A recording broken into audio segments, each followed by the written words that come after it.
9 Days of Piper Snow.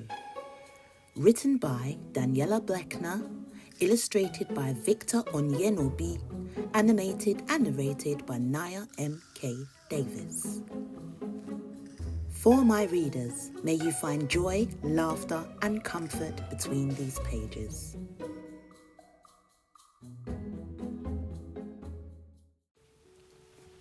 Samara glanced out of her window, looking really sad. It was a year ago today that she lost her beloved dad.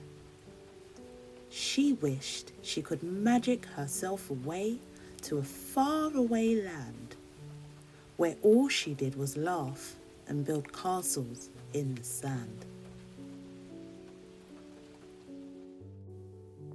"Come down to dinner. It's time to eat your food." Her mum called her down, but she wasn't in the mood. She flicked her peas around her plate and picked at her dish.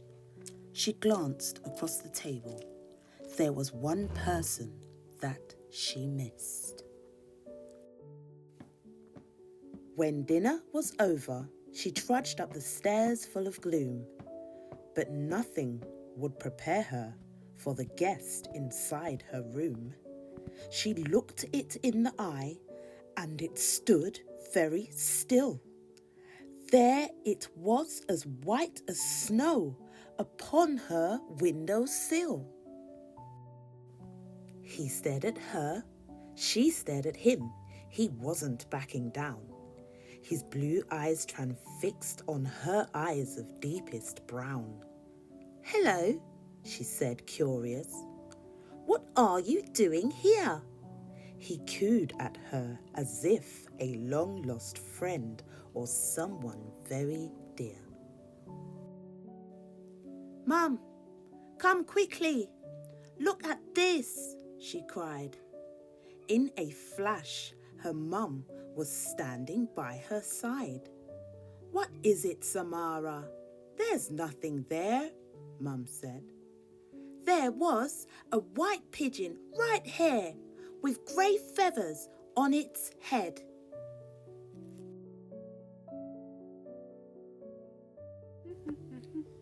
The next day, Samara couldn't stop thinking about the visitor in her room.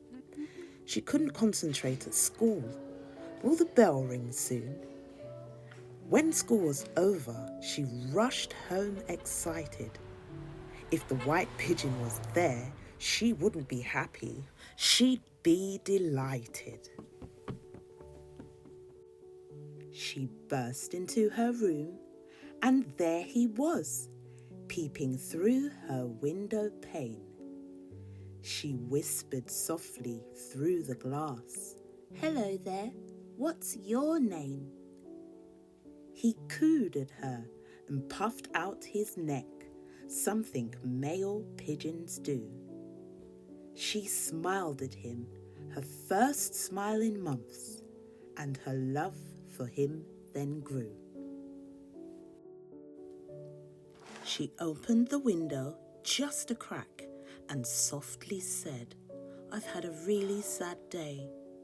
The pigeon watched quietly, cocked his head, and tapped his beak where her head lay. She held her hand out through the crack, trying to make friends. But he pecked her finger, which hurt a bit. It's just the way that he defends. The next day, she bought some sunflower seeds on her way home from school. She thought if he was hungry, feeding him would be cool. And there he was, upon her ledge, waiting for a feed. She fed him on her windowsill, the entire packet of seeds. He pecked and pecked. He would not stop. He was a greedy fellow. "Don't feed the bird," the neighbour shouted in a rather loud bellow. "He's my friend," Samara said. "He listens when I talk." The pigeon stood there proudly and added in a squawk. "He'll never leave if you feed him, Samara. He's vermin and disease-ridden. Does your mum know about this bird? Or is it a secret that you've hidden?" Her mum burst in. "What on earth is that? Get it off the sill!" The pigeon stood, chest beating fast, but standing very still. "Please, Mum, he's really sweet. He won't do any harm," she cried. Mum looked at her daughter. It had been a long time since she'd seen her smile so wide. "Okay, Samara, but get it outside now." The pigeon bobbed its head and gave a little bow. For 6 more days, the pigeon came, and she named him Piper Snow. Everywhere Samara went, the pigeon would surely go. He followed her to school, whispered maths answers outside the class. She started to enjoy school again, and her sadness slowly passed.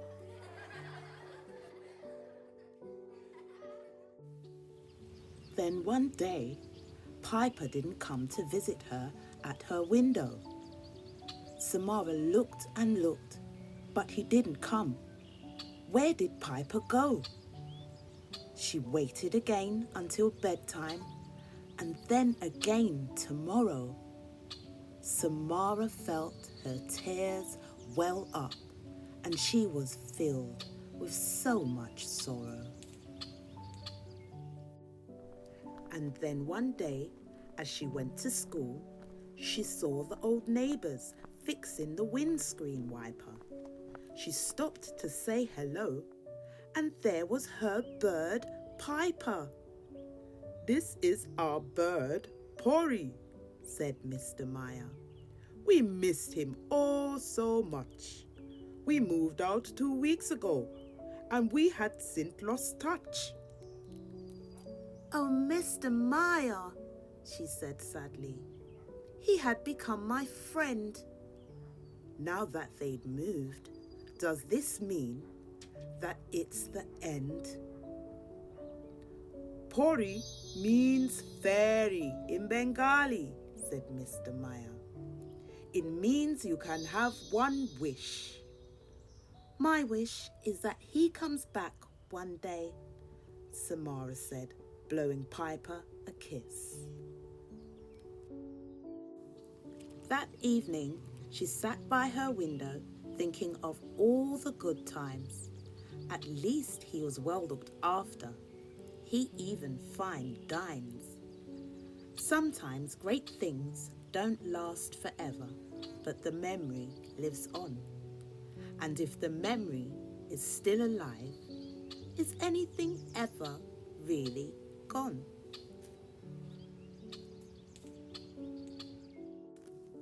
A few weeks later, Samara was in her bedroom doing work for her English class. Then suddenly she heard a familiar tapping on her glass. And there he was, standing there, eyes shining and bold as brass. "Piper," she cried, "I knew you'd be back." She laughed and laughed and laughed. He cooed 3 times and bowed his head. She stroked him and then softly said, "You're free to go. Come back and visit me any day or any weather." He blinked and bowed and flew off again and left behind a feather.